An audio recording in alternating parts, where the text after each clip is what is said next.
नमस्कार दोस्तों, current technical उड़ान में आपका स्वागत है। जैसा कि आप लोग जानते हैं, भारतीय राज्य व्यवस्था एवं शासन अर्थात तो घटना चक्र का जो नया सीरीज है पॉलिटी का, वो बुक आ चुका है 2025 का। तो इस बुक में हम लोग ये देखने वाले हैं और नए क्वेश्चन के साथ इस वीडियो में आप देख सकते हैं। एकदम अच्छा क्वेश्चन है और अपने तैयारी को रिवीजन के मोड में ले जा सकते हैं। तो चलिए हम लोग शुरू करते हैं पहला क्वेश्चन से। तो पहला क्वेश्चन किस प्रकार से है, कह रहा कि निम्नलिखित में से किस अधिनियम में कलकत्ता में सर्वोच्च न्यायालय की स्थापना किया गया था। आप जानते हैं कलकत्ता में जब सर्वोच्च न्यायालय की स्थापना किया गया था तो रेगुलेटिंग एक्ट 1773 के तहत 1774 में ये स्थापना किया गया था। ऑप्शन नंबर ए हो जाएगा। यानी यहाँ के कह रहा कि रेगुलेटिंग एक्ट के तहत यहाँ पे हुआ था। नेक्स्ट क्वेश्चन है, तो यहाँ देख सकते हैं 1773 के तहत 1774 में स्थापना हुआ था। नेक्स्ट क्वेश्चन आगे बढ़ते हैं हम लोग। दूसरा नंबर क्वेश्चन है, सर्वोच्च न्यायालय के स्थापना के संबंध में निम्नलिखित में से कौन सा कथन सही है। तो आप जानते हैं सर्वोच्च न्यायालय, अभी तुरंत पढ़े हैं कि सर्वोच्च न्यायालय की स्थापना 1773 के रेगुलेटिंग एक्ट के द्वारा हुआ था। ये बात सही है। और लेमेस्टर इस न्यायालय के प्रथम न्यायाधीश थे, तो नहीं, इस न्यायालय के प्रथम न्यायाधीश थे सर एलिजा एम्पे। तो ऑप्शन नंबर 2 गलत है, तो इसलिए ऑप्शन नंबर ए हो जाएगा। नेक्स्ट क्वेश्चन है, आगे बढ़ते हैं। सूची 1 और सूची 2 को मिलाइए। कह रहा है कि नियंत्रण परिषद अर्थात बोर्ड ऑफ कंट्रोलर जो स्थापना किया गया था। आप जानते हैं बोर्ड ऑफ कंट्रोलर का जो स्थापना हुआ था पिट्स इंडिया एक्ट 1784 के तहत। तो पिट्स इंडिया एक्ट 1784 के तहत जो हुआ था, तो उसमें 2 चीज़ का हुआ था, बोर्ड ऑफ कंट्रोलर और बोर्ड ऑफ डायरेक्टर। तो ऑप्शन नंबर ए बी में जुड़ जाएगा। सर्वोच्च न्यायालय की स्थापना आप जानते हैं कि रेगुलेटिंग एक्ट 1773 के तहत। Option A. इंग्लिश मिशनरी को भारत में कार्य करने की अनुमति, तो चार्टर एक्ट 1813 के तहत। और गवर्नर जनरल के परिषद में कानूनी सदस्य की नियुक्ति 1833 ईस्वी में। तो क्या हो गया, तो ए का क्या हो गया, ए का 2 इसमें है, इसका बी का 1 इसमें है, अर्थात जो है बी नंबर ऑप्शन हो जाएगा, ये वाला आंसर हो जाएगा। ठीक है। नेक्स्ट क्वेश्चन आगे चलते हैं कि यहाँ पे डायरेक्ट आप देख सकते हैं नियामक बोर्ड का ये सब कुछ बता ही दिए हैं। इसके बाद आगे चलते हैं। आगे क्वेश्चन है, निम्नलिखित में से किसने भारत में अंग्रेजी शिक्षा की नींव पड़ी थी। तो आप जानते हैं अंग्रेजी शिक्षा की जो नींव पड़ी थी चार्टर एक्ट 1813 के तहत। इसमें 1 लाख रुपया प्रति वर्ष खर्च करने का अनुमान था 1813 के तहत।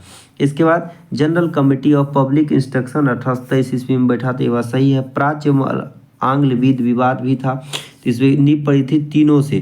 तो 1 2 3 ऑप्शन नंबर डी हो जाएगा। नेक्स्ट ये है कि किस अधिनियम के द्वारा ब्रिटिश संसद ने चाय और चीन के साथ व्यापार को छोड़कर ईस्ट इंडिया कंपनी को भारत के साथ व्यापार करने का अधिकार दे दिया था। तो आप जानते हैं चार्टर अधिनियम 1813 के तहत, क्योंकि 1813 के तहत जो है चाय और चीन के साथ जो है यहाँ पे व्यापार अधिकार को समाप्त कर दिया था 1813 के तहत, और 1833 ईस्वी में पूर्णतः समाप्त कर दिया था। तो ये भी ऑप्शन रहेगा। अगर कहेगा पूर्णतः समाप्त 1833, पूछेगा कि चाय और चीन को सिर्फ किया था, तो 1813। नेक्स्ट क्वेश्चन ये हो जाएगा। आगे बढ़ते हैं। ब्रिटिश संसद के किस अधिनियम ने भारत में व्यापार का ईस्ट इंडिया कंपनी के अधिकार को समाप्त कर दिया। तो 1813 अभी तुरंत पढ़े हैं कि ब्रिटिश संसद ने के किस अधिनियम ने भारत में व्यापार पर ईस्ट इंडिया कंपनी का अधिकार को समाप्त कर दिया 1813 के तहत। नेक्स्ट क्वेश्चन है, चार्टर एक्ट 1813 के संबंध में। चार्टर एक्ट 1813 के संबंध में क्या है, तो यहाँ पे चार्टर एक्ट 1813 में क्या क्या है, इसने भारत में ईस्ट इंडिया कंपनी के व्यापार एकाधिपत्य को चाय का व्यापार और चीन के साथ व्यापार को छोड़कर समाप्त कर दिया। बिल्कुल सही बात है। चाय और चीन के साथ क्या किया, व्यापार को ये जो है छोड़ करके समाप्त कर दिया। बात सही है। इसने ब्रिटिश द्वारा अधिकार में लिए गए भारतीय राज्य क्षेत्रों पर ब्रिटिश राज क्राउन की संप्रभुता को समाप्त कर दी। बात सही है, इसको भी समाप्त कर दिया। भारत का राजस्व अब ब्रिटिश संसद के नियंत्रण में आ गया था। ये बात गलत है। क्यों? कि भारतीय राजस्व का ब्रिटिश संसद के नियंत्रण में 1858 ईस्वी में आया था। तो यहाँ पे 13 के बारे में पूछ रहा है, तो 13 वाला नहीं होगा। नेक्स्ट आगे बढ़ते हैं। ऑप्शन नंबर इसका क्या हो जाएगा? ए हो जाएगा। नेक्स्ट क्वेश्चन आगे बढ़ते हैं। नेक्स्ट क्वेश्चन है, किस अधिनियम ने भारतवासियों को अपने देश के प्रवासन में कुछ हिस्सा लेना संभव बनाया? तो आप जानते हैं 1833 के तहत जो है हिस्सा लेना संभव बनाया था, कि भारतीयों को प्रशासन में हिस्सा लेना संभव 33 में संभव किया था। इसके बाद आगे बढ़ते हैं हम लोग। ये वाला क्वेश्चन समाप्त हो गया। नेक्स्ट क्वेश्चन है, भारतीय परिषद अधिनियम 1861 के संबंध में आपको बताना है। भारतीय परिषद अधिनियम 1861 के संबंध में आपको बताना है। क्या है कि इस अधिनियम के फलस्वरूप गवर्नर जनरल की कार्यपालिका परिषद में कुल सदस्य की संख्या 7 हो गई थी। तो कितना हो गई थी? भारतीय परिषद अधिनियम के तहत जो है इसमें 7 हो गई थी। बिल्कुल गलत है, क्योंकि इसमें जो है न्यूनतम 6 हुआ था, अधिकतम 12 हुआ था।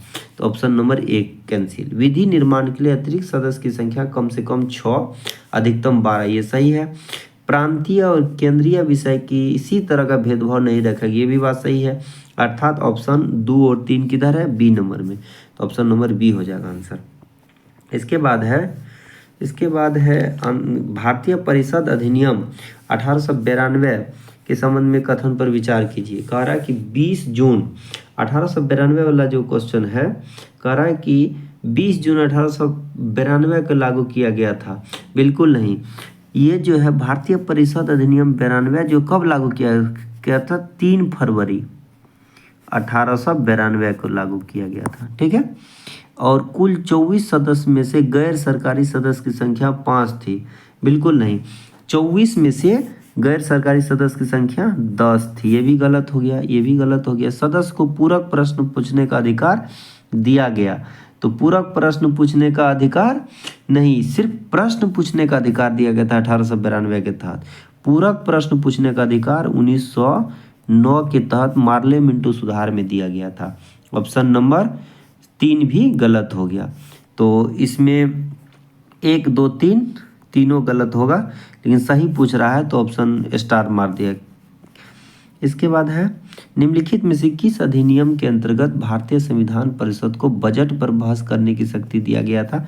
सीधी सी बात है, बजट पर बहस करने की शक्ति 1892 में दिया, बहस करने की शक्ति। और सत्ता का विकेंद्रीकरण 1861 के तहत, बहस करने की शक्ति ये 1892। 1909 ईस्वी में मुस्लिम के लिए निर्वाचन, पृथक निर्वाचन की व्यवस्था किया गया था। और केंद्र में ये राज्य में प्रांत में द्वैत शासन के लागू किया गया था 1919 के तहत। ये वाला बात हो गया। नेक्स्ट बढ़ते हैं। तो ऑप्शन क्या हो जाएगा? भारतीय विधान पर बजट पर बहस करने का शक्ति कह रहा है, तो यहाँ पे 1892 हो जाएगा। नेक्स्ट क्वेश्चन है, नेक्स्ट क्वेश्चन चलते हैं। ब्रिटिश भारत में सांप्रदायिक प्रतिनिधित्व की व्यवस्था निम्नलिखित में से किस अधिनियम द्वारा किया गया? ब्रिटिश भारत में सांप्रदायिक प्रतिनिधित्व की व्यवस्था ये मार्ले मिंटो सुधार 1919 के तहत किया गया था। सांप्रदायिक प्रतिनिधित्व का मतलब ये हो गया कि पृथक निर्वाचन, अर्थात अलग अलग संप्रदाय को प्रतिनिधित्व करने का जो अधिकार दिया गया था। जैसे मुस्लिम ये जो है मुस्लिमों के लिए अलग पृथक निर्वाचन के लिए 1909 के तहत किया गया था। 1892 के तहत क्या किया? तो बजट पर बहस करने का अधिकार दिया गया था। ठीक है। 1919 के तहत क्या? प्रांत में द्वैत शासन। 1935 में क्या किया? केंद्र में द्वैत शासन। नेक्स्ट बढ़ते हैं आगे। 1909 का अधिनियम किससे संबंधित है? 1909 का संबंध जो है वही है पृथक निर्वाचन क्षेत्र से संबंधित है, तो ऑप्शन नंबर ए हो जाएगा।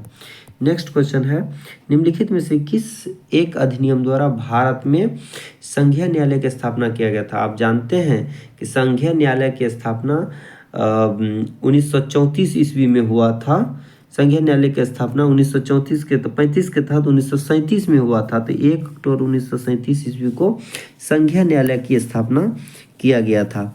तो याद रखिएगा 1 अक्टूबर 1937 ईस्वी को संघीय न्यायालय की स्थापना किया गया था। इसके बाद आगे बढ़ते हैं हम लोग। भारत का संघीय न्यायालय की स्थापना 1937 ईस्वी में किया गया था। ऑप्शन नंबर बी हो जाएगा। नेक्स्ट क्वेश्चन यह है कि केंद्र में द्वैध शासन किस अधिनियम के अंतर्गत स्थापित किया गया था? केंद्र में द्वैध शासन 1935 के तहत, लेकिन राज्य में अगर द्वैध शासन कहेगा तो प्रांत में 1919 के तहत। 1909 अधिनियम क्या है? मुस्लिम के लिए पृथक निर्वाचन के लिए व्यवस्था किया था। इसके बाद आगे बढ़ते हैं। कौन सा क्वेश्चन आगे में, और यहाँ पे निम्नलिखित में से किस अधिनियम ने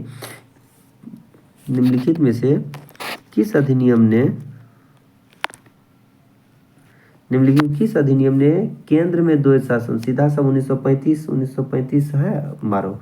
राज्य में द्वैध शासन तो 1919 के तहत, मुस्लिम के लिए पृथक निर्वाचन 1919 के तहत, और बजट पर बहस करने का अधिकार 1892 के तहत, पूरक प्रश्न पूछने का अधिकार 1909 के तहत डायरेक्ट। आगे बढ़ते हैं। 1919 के भारत शासन अधिनियम की निम्नलिखित में से कौन सी प्रमुख विशेषता 1919 में? तो आप देखें, प्रांत की कार्यकारिणी सरकार में द्वैध शासन की व्यवस्था।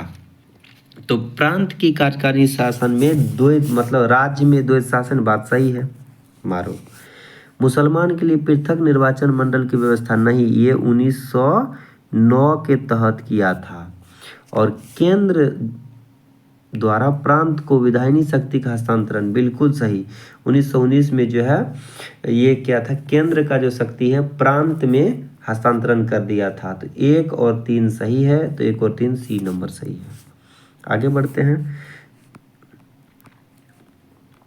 करके भारतीय इतिहास के संबंध में द्वैध शासन, जिसको डायरकी सिद्धांत कहा जाता है, द्वैध शासन निर्दिष्ट करता है। तो भारतीय इतिहास के संदर्भ में केंद्रीय विधानमंडल का 2 सदन, बिल्कुल गलत।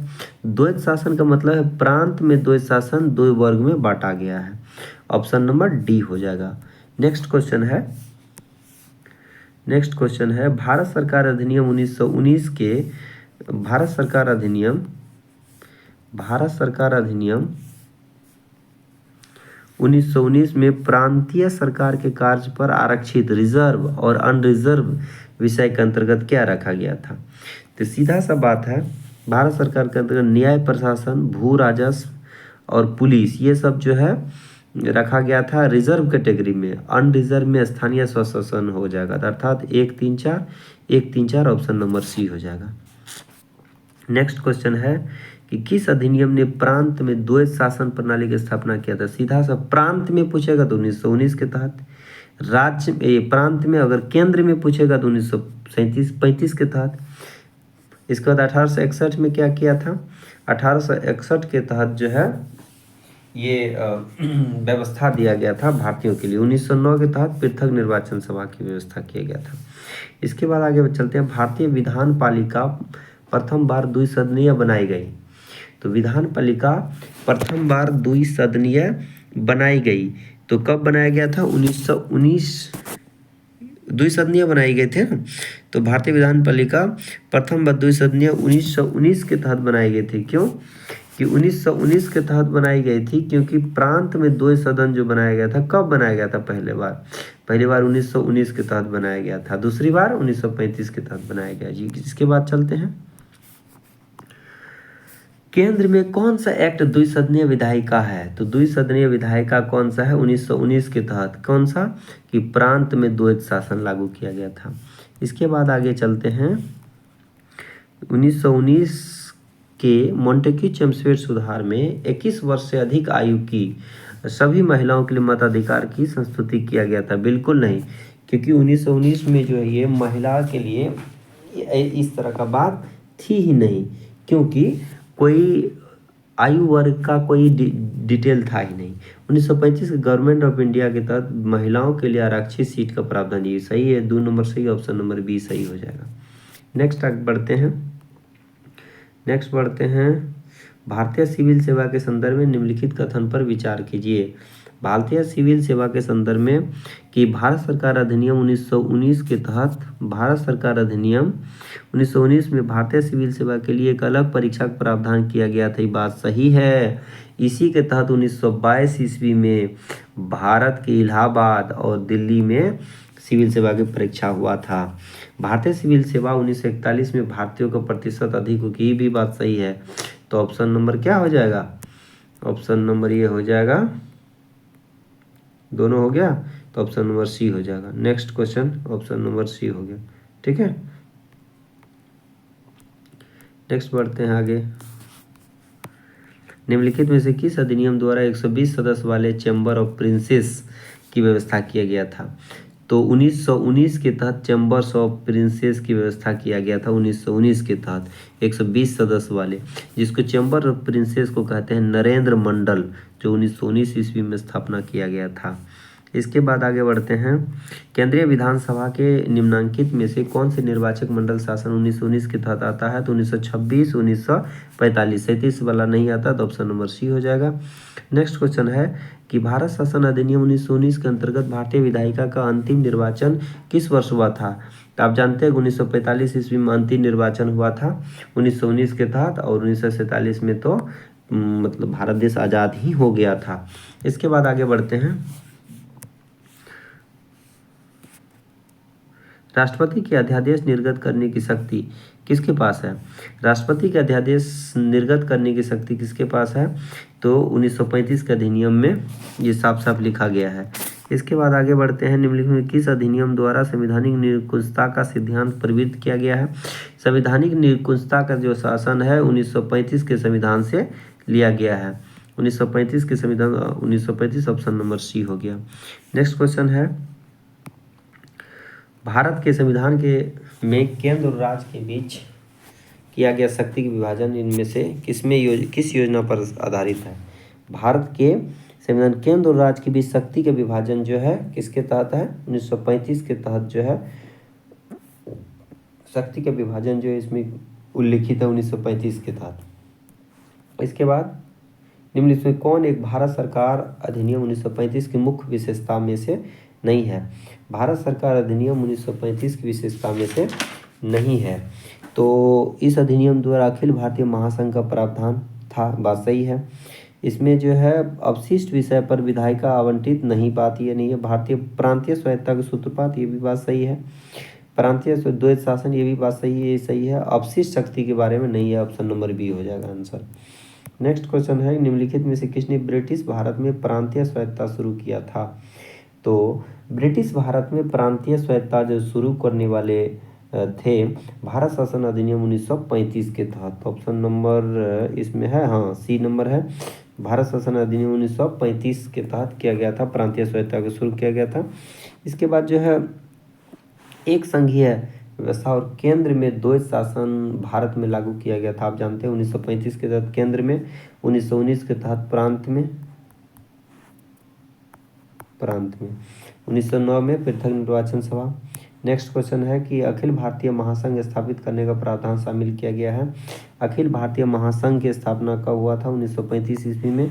तो भारत शासन अधिनियम 1935 के तहत निम्नलिखित में से किस एक अधिनियम में ने भारत में संघीय शासन की व्यवस्था किया गया था? संघ शासन जो है 1935 के तहत संघ शासन व्यवस्था किया गया। 1935 के अधिनियम द्वारा स्थापित संघ में अवशेष शक्तियाँ किसको दी गई है?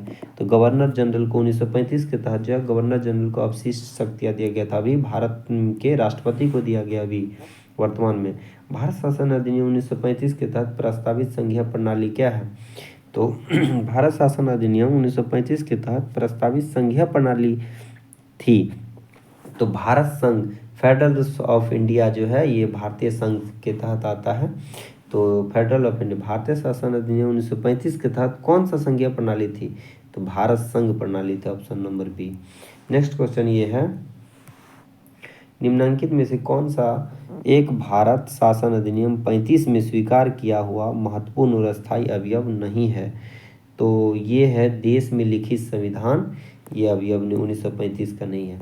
क्योंकि विधानमंडल की निर्वाचित जवाबदेह 1935 के तहत है, संघ योजना पर था, विधानमंडल के सरकारी सदस्य समन्वित ये भी था, लेकिन देश के लिए लिखित संविधान 35 के तहत नहीं है। इसके बाद आगे बढ़ते हैं। 1935 का गवर्नमेंट ऑफ इंडिया एक्ट क्यों महत्वपूर्ण है? क्योंकि भारतीय संविधान प्रमुख स्रोत है, इसलिए गवर्नमेंट ऑफ इंडिया 1935, क्योंकि यहाँ से जो है शब्द सब पूरा का पूरा भारतीय संविधान में ले लिया गया। ऑप्शन नंबर ए हो जाएगा। इसके बाद है निम्नलिखित में से किस अधिनियम के फलस्वरूप बर्मा भारत से अलग हुआ? 1935 के तहत जो है बर्मा भारत से अलग हुआ। ऑप्शन नंबर सी हो जाएगा। नेक्स्ट क्वेश्चन है यहाँ से, भारत के लिए संविधान के रचना हेतु संविधान सभा का विचार निम्नलिखित में से सर्वप्रथम किसने प्रस्तुत किया था? तो संविधान सभा का जो विचार है स्वराज पार्टी 1934 ईस्वी में प्रस्तुत किया था, स्वराज पार्टी ने। और इसको जो राय दिया था M.N. राय ने दिया था, याद रखिएगा M.N. राय ने दिया था। इसके बाद आगे बढ़ते हैं। स्वतंत्रता के पूर्व के दिनों में प्रारंभ में किसने संविधान निर्मात्री सभा का विचार प्रस्तुत किया था? तो M.N. राय। ऑप्शन नंबर ए हो जाएगा। इसके बाद आगे क्वेश्चन है, किसने कहा था कि संविधान सभा अकेले ही देश के लिए अगर चाहे तो संविधान निर्माण कर सकती है और सही मायने में पूरी तरह से लोगों की इच्छा का प्रतिनिधित्व भी कर सकती है? तो ये कोई नहीं, महात्मा गांधी ही कहे थे। किसमें कहे थे? हरिजन नाम से एक पत्रिका है, 1939 ईस्वी में इसको लिखा था। इसी में ये लिखा हुआ है। इसका जो टॉपिक का नाम है द ओनली वे नाम से है।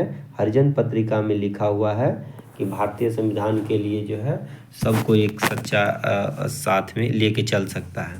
एक निर्वाचित संविधान सभा द्वारा भारत के संविधान के निर्माण करने का प्रस्ताव किया गया था। तो भारत का संविधान निर्माण करने का प्रस्ताव 1942 ईस्वी में दिया गया था। 1942 में दिया गया था। किसने? Cripps mission. 1942 में निर्वाचित संविधान सभा द्वारा बनाने का प्रस्ताव किसने दिया था? सबसे पहले क्रिप्स मिशन ने दिया था, 42 में आया था। क्रिप्स मिशन के प्रस्ताव के संदर्भ में कथन पर विचार कीजिए। कह रहा है कि क्रिप्स संविधान सभा में प्रांतीय विधानसभा और साथ ही भारतीय रियासतों द्वारा नामित सदस्य होंगे नहीं, क्योंकि क्रिप्स मिशन का ये बात था, क्रिप्स मिशन का ये बात था यहाँ से, हाँ, तो प्रांतीय विधानसभा में नामित नहीं, इससे चुनाव करना था, क्योंकि इसमें 229 सदस्य था और भारतीय रियासत में 70 सदस्य था, तो इसमें नामित करना था। तो दोनों में नामित नहीं करना था। ऑप्शन नंबर इसी में गलत हो गया।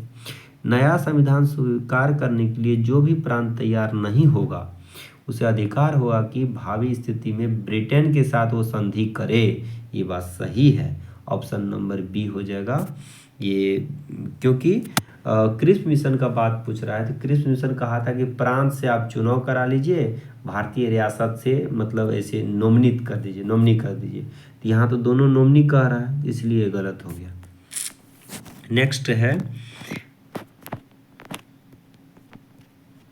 नेक्स्ट क्वेश्चन है, कैबिनेट मिशन योजना के अंतर्गत संविधान निर्मात्री परिषद में प्रत्येक प्रांत में आवंटित सदस्य संख्या निर्धारित करने के लिए 10 लाख व्यक्ति का ये अनुपात बताया था जनसंख्या का। Option number B.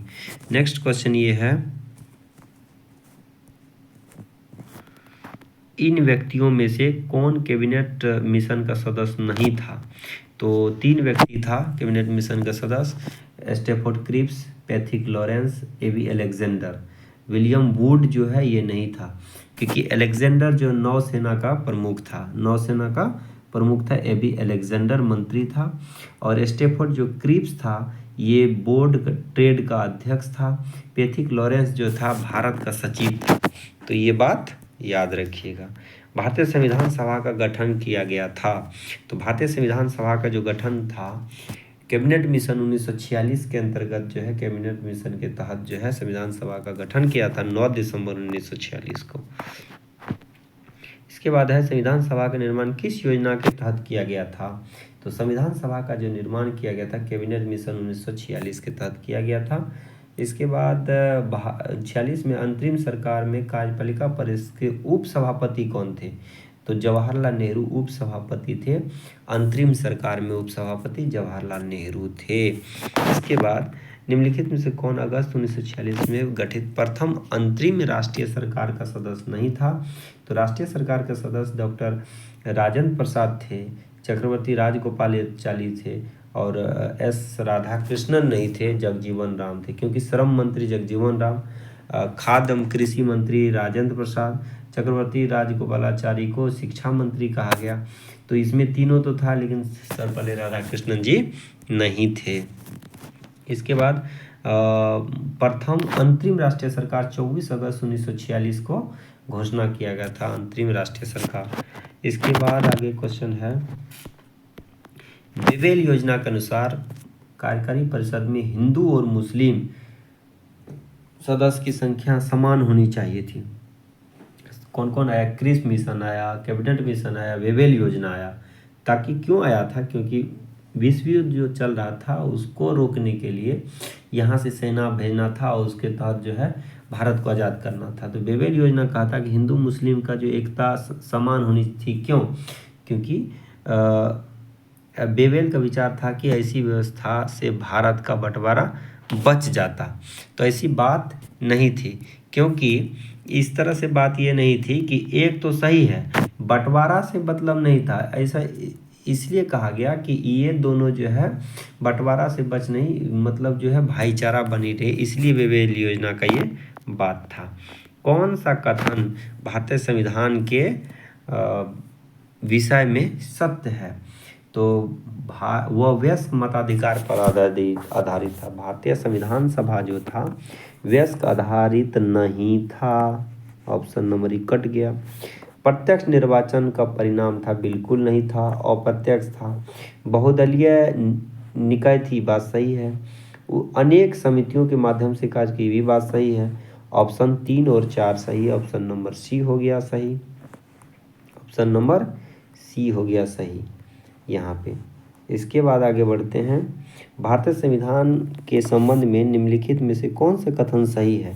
तो यहाँ से ऑप्शन नंबर 15 नंबर का क्वेश्चन देखते हैं। वयस्क मताधिकार पर आधारित नहीं था? बिल्कुल सही है। प्रत्यक्ष निर्वाचन का परिणाम था? बिल्कुल नहीं, अप्रत्यक्ष था। बहुदलीय संरचना नहीं था? बिल्कुल था। तो कई समितियों के माध्यम से कार्य करती थी? डी, ए और डी सही होना चाहिए। ए और डी, ऑप्शन नंबर ए बिल्कुल सही है। इसके बाद है, निम्नलिखित में से संविधान के बारे में गलत कथन कौन सा है? कह रहा है कि इसने बड़ी संख्या में समिति की मदद से काम किया, इनमें से प्रारूप समिति सबसे महत्वपूर्ण थी। बिल्कुल, प्रारूप समिति में 7 सदस्यीय टीम था। 7 सदस्यीय टीम में डॉक्टर BR अम्बेडकर उसके हेड हुआ करते थे। प्रारूप समिति के हेड कौन हुआ करते थे? Doctor BR Ambedkar ji. अल्पसंख्यक समुदाय जैसे ईसाई, एंग्लो इंडियन और पारसियों को भी पर्याप्त प्रतिनिधित्व दिया गया था। बिल्कुल सही, मतलब जो है ये दिया गया था पर्याप्त प्रतिनिधित्व करने के लिए। और निर्वाचन सार्वभौम वयस्क मताधिकार के आधार पर नहीं, वयस्क मताधिकार पर नहीं था। तो ऑप्शन नंबर यही हो जाएगा आंसर। भारत के संविधान का प्रारूप तैयार करने वाली संविधान सभा के सदस्य को किसके द्वारा नामित किया गया था? भारतीय संविधान सभा द्वारा नामित किया गया था। तो विभिन्न प्रांत की विधानसभा द्वारा चुना गया था। Option number C. इसके बाद क्वेश्चन है, भारतीय इतिहास के संदर्भ में प्रांत से संविधान सभा के सदस्य, भारतीय इतिहास के बारे में प्रांत से जो है सदस्य गया था। क्यों? क्योंकि उन प्रांत से सीधे निर्वाचित नहीं, भारतीय राष्ट्रीय कांग्रेस नहीं, प्रांतीय विधानसभा द्वारा जो निर्वाचित हुआ था उसी से सीधे लिया गया था। ठीक है, ऑप्शन नंबर सी हो गया। संविधान सभा में सदस्य का चुनाव कैसे हुआ था? संविधान सभा में सदस्य का चुनाव कैसे हुआ था? तो संविधान सभा में सदस्य का जो चुनाव हुआ था प्रांतीय सभा द्वारा सदस्य का चुनाव हुआ था। ठीक है, ऑप्शन नंबर डी। संविधान सभा में चुने हुए स्थायी अध्यक्ष कौन थे? जो आप जानते हैं कि स्थायी अध्यक्ष के रूप में डॉक्टर राजेंद्र प्रसाद हुआ करते थे। डॉक्टर राजेंद्र प्रसाद स्थायी अध्यक्ष के रूप में हुआ करते थे। ऑप्शन नंबर क्या हो जाएगा? सी हो जाएगा। 9 दिसंबर 1946 ईस्वी को प्रथम बैठक हुआ जिसमें अस्थायी अध्यक्ष डॉक्टर सच्चिदानंद सिन्हा, अस्थायी अध्यक्ष 11 दिसंबर को डॉक्टर राजेंद्र प्रसाद। ठीक है, नेक्स्ट क्वेश्चन आगे बढ़ते हैं। भारतीय संविधान की प्रथम बैठक की अध्यक्षता किसने किया? तो वही अब कौन किया था? तो सच्चिदानंद सिन्हा जी 9 दिसंबर 1946 को। इसके बाद पहला क्वेश्चन है, भारतीय संविधान सभा के उद्घाटन अधिवेशन की अध्यक्षता डॉक्टर सच्चिदानंद सिन्हा 9 दिसंबर 1946, ऑप्शन नंबर बी। इसके बाद आगे बढ़ते हैं, डॉक्टर राजेंद्र प्रसाद को संविधान सभापति कब चुना? तो आप जानते हैं 9 दिसंबर को सच्चिदानंद सिन्हा और 11 दिसंबर को 1946 के 11 दिसंबर 1946 को डॉक्टर राजेंद्र प्रसाद को अस्थायी अध्यक्ष के रूप में चुना गया।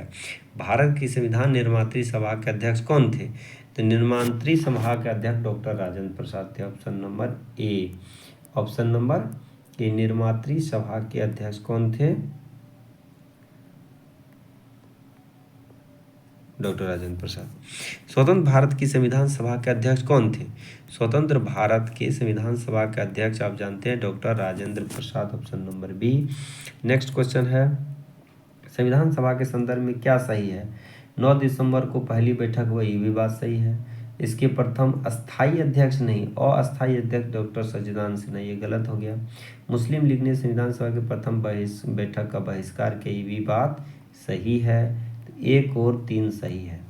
इसके बाद आगे क्वेश्चन है, संविधान सभा के प्रथम मनोनीत उपसभापति कौन थे? तो उपसभापति अगर बात करेंगे तो फ्रैंक एंथोनी। देखिए यहाँ क्वेश्चन पूछेगा, संविधान सभा के प्रथम मनोनीत उपसभापति फ्रैंक एंथोनी हुआ करते थे। ठीक है, और यहाँ थोड़ा सा बचना है इस क्वेश्चन से, क्योंकि इस क्वेश्चन में ट्रिक लगा हुआ है। और अगर पूछेगा अस्थाई उपसभापति पूछेगा तो HC मुखर्जी पूछेगा, अस्थाई उपसभापति पूछेगा तो फ्रैंक एंथोनी पूछेगा, याद रखिएगा इस चीज़ को। इसके बाद भारतीय संविधान सभा की स्थापना की गई थी तो 9 दिसंबर 1946 को, ऑप्शन नंबर बी। इसके बाद जो है संविधान सभा की प्रथम बैठक का हुआ था 9 दिसंबर 1946, ऑप्शन नंबर ए। इसके बाद क्वेश्चन है, संविधान सभा का गठन 9 दिसंबर 1946, वही क्वेश्चन है। भारतीय संविधान सभा का प्रथम अधिवेशन 9 दिसंबर 1946, कोई दिक्कत नहीं है इसमें। इसके बाद भारतीय संविधान सभा की पहली बैठक का हुआ था 9 दिसंबर 1946, option number C. Jawaharlal Nehru ने भारतीय संविधान सभा की किस बैठक में उद्देश्य प्रस्ताव? तो देखिए 9 दिसंबर, 10, 11, 12, 13 तारीख को उद्देश्य प्रस्ताव, अर्थात 1, 2, 3, 4 और 5, अर्थात 5वां बैठक में उन्होंने उद्देश्य प्रस्ताव पारित किया था। इसके बाद जो है उद्देश्य प्रस्ताव पेश किया था 22 जनवरी 1947 ईस्वी को पारित हुआ था उद्देश्य प्रस्ताव। नेहरू ने संविधान सभा के उद्देश्य प्रस्ताव कब प्रस्तुत किया था? तो 13 दिसंबर 1946 को, 22 जनवरी 1947 को उद्देश्य प्रस्ताव पारित हुआ था। इसके बाद आगे क्वेश्चन है, भारत को एक संविधान देने का प्रस्ताव संविधान सभा द्वारा पारित किया गया था 22 जनवरी 1947 ईस्वी। क्यों? क्योंकि उद्देश्य प्रस्ताव जो है 13 दिसंबर को पेश किया गया था, किसके द्वारा? पंडित जवाहरलाल नेहरू के द्वारा, और 22 जनवरी को वही उद्देश्य प्रस्ताव पारित हुआ और बताया गया कि संविधान अब बनेगा। इसके बाद संविधान सभा के सम्मुख संविधान की प्रस्तावना का प्रस्ताव वही है उद्देश्य प्रस्ताव पंडित जवाहरलाल नेहरू। इसके बाद आगे क्वेश्चन है, संविधान सभा में उद्देश्य प्रस्ताव निम्न में से किस एक के द्वारा प्रस्तुत किया गया था? तो Pandit Jawaharlal Nehru, option number B. Next question है, भारतीय संविधान के निर्माण से संबंधित निम्नलिखित कथन में से कौन सा कथन सही है? अब देखिए, पंडित नेहरू उद्देश्य प्रस्ताव संविधान सभा द्वारा स्वीकार किया गया था, संविधान निर्माण पर असर था, नहीं। उद्देश्य प्रस्ताव स्वीकार नहीं, उद्देश्य प्रस्ताव पेश किया गया था, ऑप्शन नंबर 1 गलत हो गया। उद्देशिका बहुत महत्वपूर्ण उद्देश्य को पूर्ति करती है, ये बात सही है। ठीक है, ये बात सही है। इसके बाद है संविधान को भारत के लोगों ने आदेशित किया, ये भी बात सही है। राज्य के मुखिया के लोग प्रत्यक्ष रूप से नहीं, राष्ट्रपति का चुनाव इनडायरेक्ट होता है, ये भी बात सही है। संविधान सभा द्वारा स्वीकार किया गया था उद्देश्य प्रस्ताव का जो संविधान सभा संविधान निर्माण का असर था, ये बात सही है। ऑप्शन नंबर ए हो जाएगा। भारतीय संविधान को बनाने के लिए भारतीय संविधान सभा के कुल कितने अधिवेशन हुए थे? आप जानते हैं 11 अधिवेशन हुआ, तो 11 नहीं, ऑप्शन सी मार दीजिए, 12 है तो 12 मार दीजिए यहाँ पे ऑप्शन, ठीक है। अंतिम में क्योंकि संविधान को बनाने में 2 वर्ष 11 महीना 18 दिन लगा। कितना दिन लगा? 2 वर्ष 11 महीना 18 दिन। 11 अधिवेशन हुआ, 165 दिन लगा बनने में। 11वें अधिवेशन के 26 नवंबर 1949 को हुआ था। कुल 11 अधिवेशन हुआ था, 114 दिन जो है प्रारूप बनाने में लगा था। ये सब बात याद रखिएगा। इसके बाद आगे बढ़ते हैं। भारत की संविधान सभा की अंतिम बैठक कब हुआ था? 24 जनवरी 1950 को अंतिम बैठक हुआ था। इसके बाद संविधान को बनाने में 2 वर्ष 11 महीना 18 दिन, ऑप्शन नंबर ए। भारतीय संविधान को बनाने में इतना ही दिन लगा था। भारतीय संविधान को बनाने में 2 वर्ष 11 महीना 18 दिन लगा था, ऑप्शन नंबर ए। नेक्स्ट क्वेश्चन ये होगा, भारत की संविधान सभा के संबंध में निम्नलिखित कथन पर विचार कीजिए। संविधान सभा का अंतिम अधिवेशन 24 जनवरी 1950 को हुआ था, बात सही है, ऑप्शन नंबर ए। अंतिम अधिवेशन डॉक्टर राजेंद्र प्रसाद राष्ट्रपति पद पर निर्वाचित घोषित की, बात सही है, क्योंकि राष्ट्रपति पद पर हो गए थे doctor Rajendra Prasad. Option A और दो दोनों सही है, तो ऑप्शन नंबर बी हो जाएगा इसका। इसके बाद सूची मिलाना है। संविधान सभा के पहले उपाध्यक्ष कौन थे? अभी बताए थे। संविधान सभा के पहले उपाध्यक्ष कौन थे? तो यहाँ हो जाएगा HC मुखर्जी। प्रारूप समिति का BR अम्बेडकर। एकमात्र कांग्रेसी सदस्य थे, कौन थे? KM मुंशी। राजस्थान की रियासत के लिए VT कृष्णमाचारी और संघीय संविधान समिति के लिए जवाहरलाल नेहरू। तो मिला लीजिएगा जिसका भी होगा ये बात कि आप देखिए संविधान सभा के उपाध्यक्ष HC मुखर्जी कौन थे? HC मुखर्जी।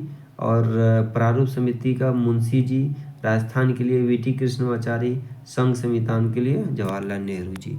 इसके बाद भारतीय संविधान के निर्माण के समय में संवैधानिक सलाहकार कौन थे? तो बेनेगल रॉ, तो बेनेगल रॉ, BN रॉ जिसको कहते हैं, सलाहकार जी थे ये।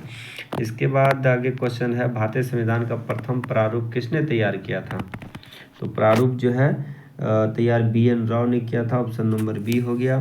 भारतीय संविधान का तृतीय वाचन कब प्रारंभ हुआ था? तो तृतीय वाचन जो है 17 नवंबर से 26 नवंबर के बीच ये शुरू हुआ था। 17 नवंबर से 26 नवंबर, ऑप्शन नंबर कोई नहीं है तो ऑप्शन नंबर स्टार मार दीजिए। संविधान पूर्ण रूप से तैयार हुआ था कब? तो पूर्ण रूप से तैयार हो गया था 26 नवंबर 1949 को तैयार हुआ था। लागू कब हुआ था? 26 जनवरी 1950 को। याद रखिएगा इस चीज़ को। भारतीय संविधान को संविधान सभा द्वारा अंगीकृत किया गया, कब किया गया? भारतीय संविधान को संविधान सभा द्वारा अंगीकृत किया गया था 26 नवंबर 1949 को, ऑप्शन नंबर ए। आगे क्वेश्चन है, संविधान सभा द्वारा भारतीय संविधान को अंगीकृत 26 नवंबर 1949 को संविधान किस तिथि को अपनाया गया था? तो अपनाया गया था 26 नवंबर 1949 को अपनाया गया था। संविधान कब लागू हुआ था? तो 26 जनवरी 1950 को लागू हुआ था, याद रखिएगा, ऑप्शन नंबर ए।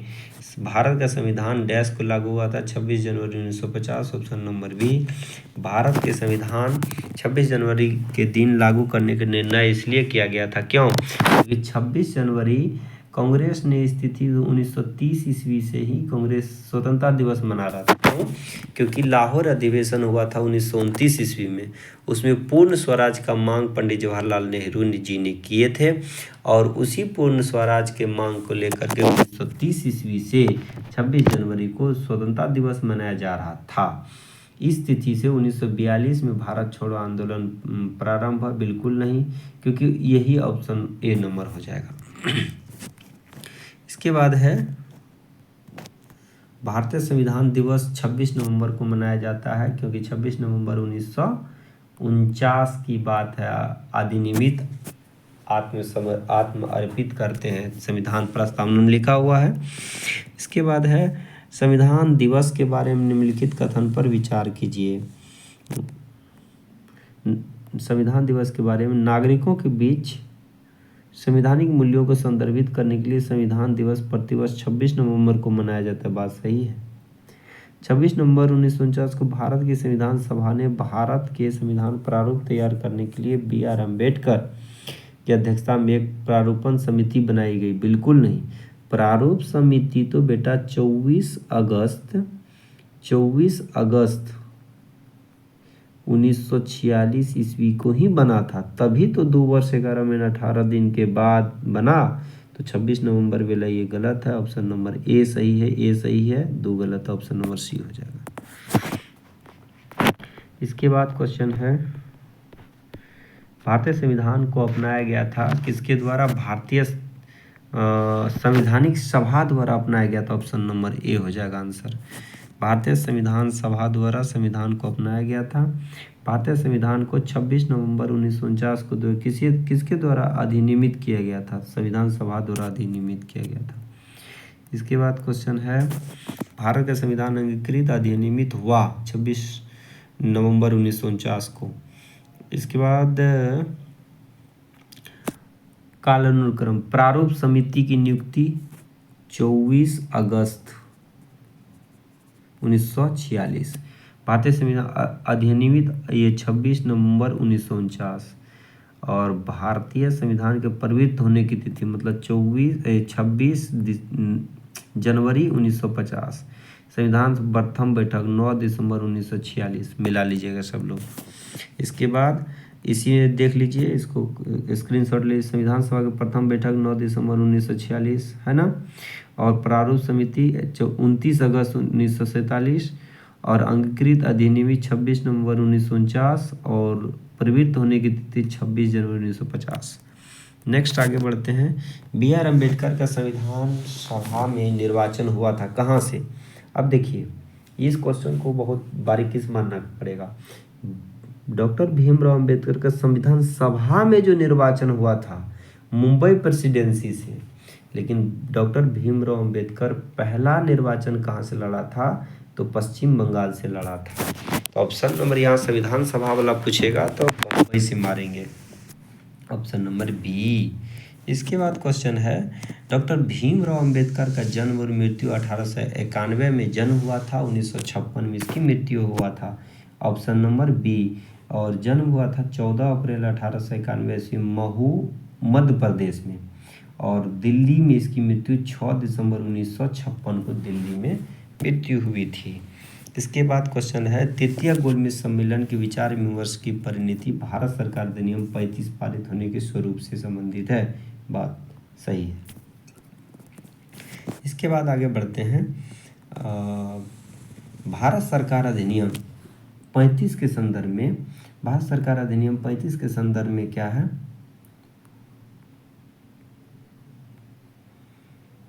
भारतीय रियासतों के एक संघ पर आधारित ऑल इंडिया फेडरेशन का गठन किया गया। बात सही है, 1 और 2 दोनों सही है।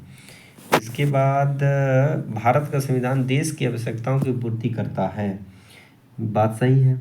इसको गृहीत संविधान भी कहा जा सकता है। बिल्कुल सही है, लेकिन आवश्यकता पूरा करता है इसका मतलब ये नहीं है कि वो गृहीत संविधान है। तो ऑप्शन नंबर बी हो जाएगा। दोनों तो सही है लेकिन स्पष्ट नहीं है। इसके बाद भारतीय संविधान सभा में वयस्क मताधिकार को 15 वर्ष के लिए स्थगित करने की बात किसने किया था? तो वही सबसे youngest Congress leader Abul Kalam Maulana Azad, option number C. Option number C ये जो है 15 वर्ष के लिए स्थगित रखने का बात कहा था। कारण निम्नलिखित में किसने सुझाव दिया था कि भारत की स्वतंत्रता के बाद भारतीय राष्ट्रीय कांग्रेस को राजनीतिक दल के रूप में भंग कर दिया जाना चाहिए? महात्मा गांधी ने कहा था, ऑप्शन नंबर डी। इसके बाद है कि एक संविधान एक मशीन की तरह बेजान चीज़ है। डॉक्टर राजेंद्र प्रसाद ने कहा था संविधान एक मशीन की तरह बेजान चीज़ है जो लोग जीवन फूंकते हैं इसमें, इसका नियंत्रण करते हैं। बस कुछ ईमानदार लोग की आवश्यकता है जो राष्ट्र हित के लिए ही सर्वोपरि हो। तो डॉक्टर राजेंद्र प्रसाद जी कहते हैं कि संविधान मशीन की तरह है और यहाँ कुछ ईमानदार लोग की ज़रूरत है। इसके बाद कह रहा है कि अपनी राष्ट्रवादी प्रतिक्रिया में भारतीय संविधान निर्माता ने अल्पसंख्यक की हित और भावनाओं के महत्व को कम करने आका है। किसने कहा था? तो आइवर जेनिंग्स ने कहा था, ऑप्शन नंबर डी। ये कहा था कि भारत के जो अल्पसंख्यक हित है उसकी हित तो हम कर रहे हैं, लेकिन उस हित के पीछे उसको कम आंकने का प्रयास कर रहे हैं हम। ये इसका भाव है। इसके बाद है, किसने कहा था कि संविधान सभा कांग्रेस थी और कांग्रेस और भारत? तो अब ये किसने कहा था? तो ग्रैनविले ऑस्टिन ने कहा था, ऑप्शन नंबर ए। ग्रैनविल ऑस्टिन ने कहा था कि संविधान सभा कांग्रेस थी और कांग्रेस भारत था, अर्थात मिला जुला के वही सब लोग था। इसके बाद क्वेश्चन है, भारतीय संविधान में कुल कितनी महिला सदस्य थी? तो 15 थी, ऑप्शन नंबर ए हो जाएगा, 15 थी। ठीक है, नेक्स्ट क्वेश्चन आगे बढ़ते हैं। तो यहाँ से क्वेश्चन जो है संविधान सभा द्वारा प्रारूप समिति के बाद इसमें कुछ क्वेश्चन है, देख लेते हैं हम लोग। निम्नलिखित में से संविधान सभा की संविधान समिति का अध्यक्ष कौन था? तो पंडित जवाहरलाल नेहरू जी जो है संघीय संविधान समिति का अध्यक्ष थे। इसके बाद क्वेश्चन है, अब यहाँ से एक चीज़ देख लेते हैं। संघीय संविधान समिति राजेंद्र प्रसाद, पंडित जवाहरलाल नेहरू। प्रक्रियात्मक विषयक संबंधी समिति डॉक्टर राजेंद्र प्रसाद। संचालन समिति राजेंद्र प्रसाद। प्रारूप समिति बी.आर. अम्बेडकर। मौलिक अधिकार से संबंधित सरदार वल्लभ भाई पटेल। इसके बाद आगे क्वेश्चन है, अल्पसंख्यक के लिए एस.सी. मुखर्जी। आगे क्वेश्चन देख लेते हैं। संविधान सभा की प्रांतीय समिति के अध्यक्ष के बारे में कह रहा है। तो प्रांतीय समिति के अध्यक्ष के बारे में कौन हो गया? सरदार वल्लभ भाई पटेल। डॉक्टर राजेंद्र प्रसाद को संचालन समिति का, प्रारूप समिति बी.आर. अम्बेडकर, जवाहरलाल नेहरू संघीय समिति। इसके बाद आगे क्वेश्चन है, भारतीय संविधान सभा की प्रारूप समिति के अध्यक्ष कौन थे? बी.आर. अम्बेडकर जी थे, ऑप्शन नंबर सी हो जाएगा। कौन थे? प्रारूप समिति के अध्यक्ष doctor Bhimrao Ambedkar ji, option number सी। भारतीय संविधान सभा की प्रारूप समिति का अध्यक्ष कौन था? Doctor Bhimrao Ambedkar, option number ए। और मूल अधिकार से संबंधित है। मूल अधिकार सरदार वल्लभ भाई पटेल। कार्य संचालन कौन कौन कर रहे थे? तो यहाँ पे प्रारूप समिति बी.आर. अम्बेडकर। संघ शक्ति समिति जवाहरलाल नेहरू। कार्य संचालन के.एम. मुंशी, है ना। तो क्या हो गया?